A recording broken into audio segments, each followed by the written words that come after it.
大家好，我係香港特區嘅梁煥石。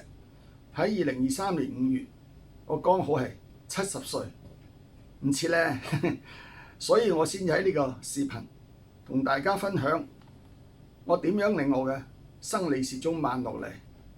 最重要係越活越正斗啊！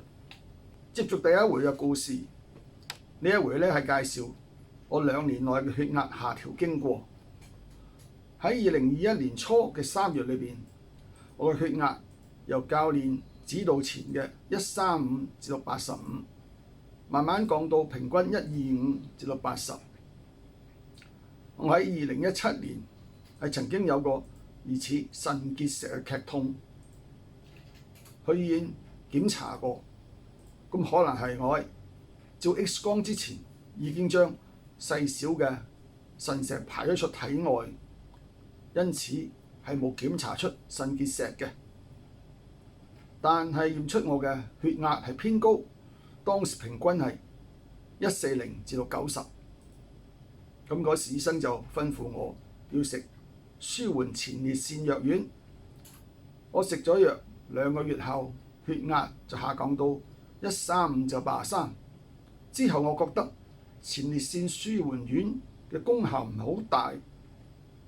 唔知係咪心理影響呢？我嘅小弟弟活起相比服藥前差咗。服用咗3個月之後，我停咗佢啦。之後咧，我用自創嘅方法去提升排尿嘅速度，並且一步一步操練，提高勃起嘅功能。想知道有關嘅詳情，請參考我嘅健靚長壽秘訣第4回視頻。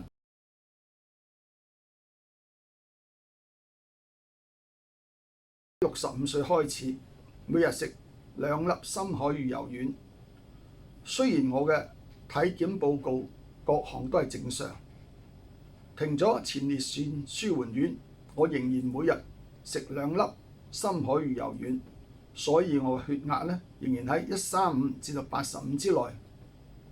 但係呢個血壓比較世衛組織嘅新嘅健康範圍咧係略高，呢個亦都係可能導致我生理年齡徘徊喺50歲唔能夠下降嘅原因。呢個情況係可以用多功能電子磅嘅內臟脂肪測量出嚟嘅。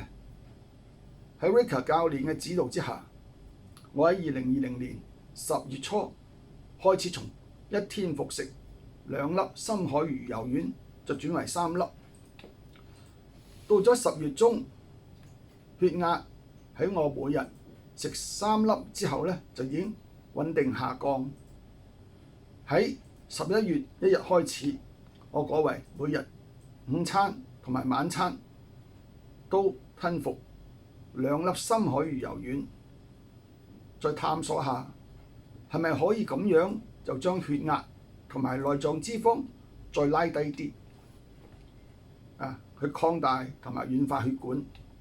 期間我亦都用過專門去血管脂肪嘅產品，亦都有啲功效。經過約2年嘅血管內臟脂肪嘅食療實驗，我已經把血壓控制喺125至到80之間，而我嘅生理年齡咧亦都慢慢下降到由50歲去到20歲。多功能電子磅亦都測量我為標準身材。我嘅皮膚都算係白裡透紅，穿乜嘢嘅鮮豔顏色嘅服裝都好睇。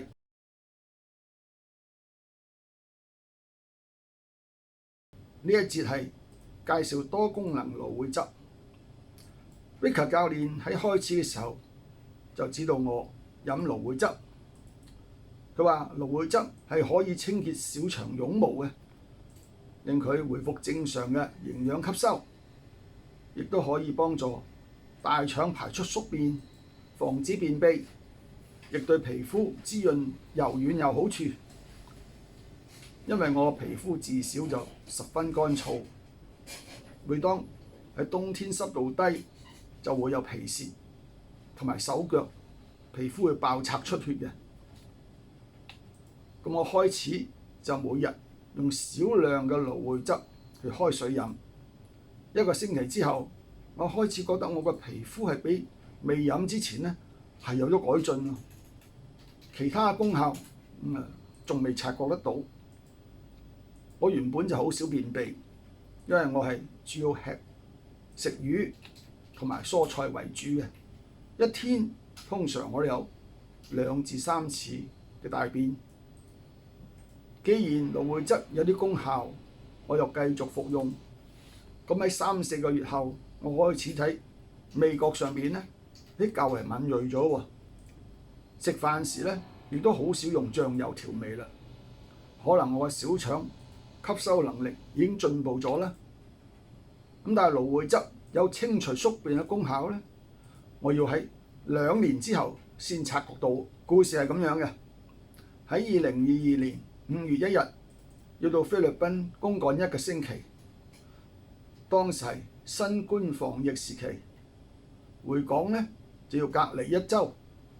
我將所有日用營養早餐粉啦、魚油丸同埋關節丸都準備咗2個星期使用，但係就冇帶到蘆薈汁，因為液體嘅樽放喺行李裏邊，壓爆咗就會好麻煩。於是喺嗰2週呢，我就冇飲蘆薈汁啦。咁2週後返到屋企就如常飲用蘆薈汁。過咗2天，一大便好似有啲阻塞添，而且少咗個小腹，又好似有啲脹起。唔喺屋企2週，因為飲食嘅改變，我個體重又減咗1公斤，運動時間係比平常短咗，肌肉都有啲鬆嘅感覺。咁返屋企2天後嘅星期日下午，我就飲咗雙份嘅蘆薈汁，希望喺星期一早上排便暢順啦。咁當晚呢，我哋一家人就到外邊吃晚飯。我食多咗啲，下腹脹起嚟，有啲痛添，就馬上趕返屋企大解啦。咁在屋企嘅馬桶上邊，個肚呢雖然痛，但係又排唔出喎。喺升結腸嗰度開始有啲劇痛，但係排便都只係少量。喂，企起身唞下10分鐘，點知個下腹開始絞痛添，又坐翻上去馬桶上邊，痛到冒晒大汗，但係仍然唔能夠馬上排出嚟喎。掙扎咗10分鐘之後，最終江河暴漲，一瀉千里。過咗15分鐘，個肚嘅宿便就清除晒啦，體重馬上減咗1.5公斤，大腸嘅痛楚減輕咗，但係仍然有啲淤痛。喺清除宿便嘅首個星期裏邊，我每日都監察大便呢係咪有啲黑色嘅隱血，好彩冇察覺到，所以初步結論係大腸尚屬正常，只係近期海外公幹同埋回港隔離，令到生活飲食異常咗，特別係冇喺早午間飲蘆薈汁，令到大腸積聚咗宿便。當我晚飯前飲雙份嘅蘆薈汁，晚飯又食多咗，令腸胃受壓而絞痛。我諗應該盡快去檢查大腸，我嘅身體狀況如何？千言萬語就不如眼見為實，以文為準。請再欣賞我嘅歌舞短片，從我嘅聲色藝去目測年齡同埋靈活度。雲散明月照人來，彎彎美滿今朝醉，清淺沏湯鸳鸯戲水，蘇息扮下聲聲叫，睇到乜都笑，有你在身邊多樂趣。若有朝失咗你，花開都不美，沿路放到去長住。做個假的你，天天都相對，對木頭公仔做戲。有了你，有興趣欣賞我嘅完整版 MTV， 請你到 YouTube 用梁滿石去搜尋啦。呢啲 MTV 係我用研發出嚟嘅立體五聲韻歌唱法同埋現代造型舞演出嘅，日後再專題介紹。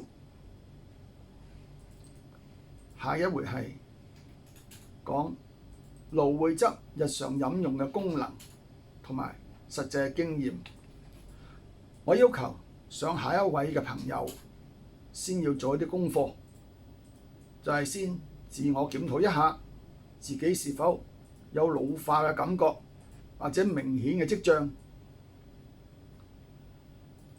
我將會喺下次嘅視頻分享我嘅現代簡單食療，去替代高熱量、低營養嘅早餐同埋飲品。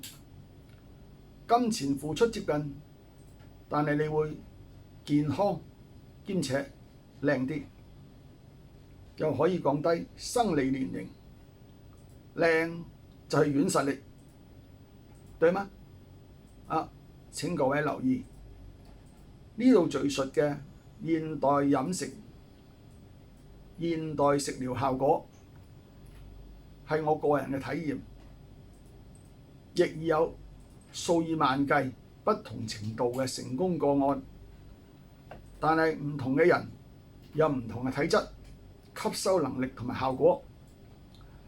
有興趣嘗試現代食療嘅觀眾，最好係由經嚴格訓練嘅導師做體檢同埋指導。經我介紹嘅導師標準簡單體檢同埋現代食療指導咧係免費嘅。請你用 WhatsApp 97762912，又可以掃螢幕上嘅 QR Code 聯絡我，可以留言食療綱領，我哋嘅 Ricker 教練就會聯繫你嘅啦。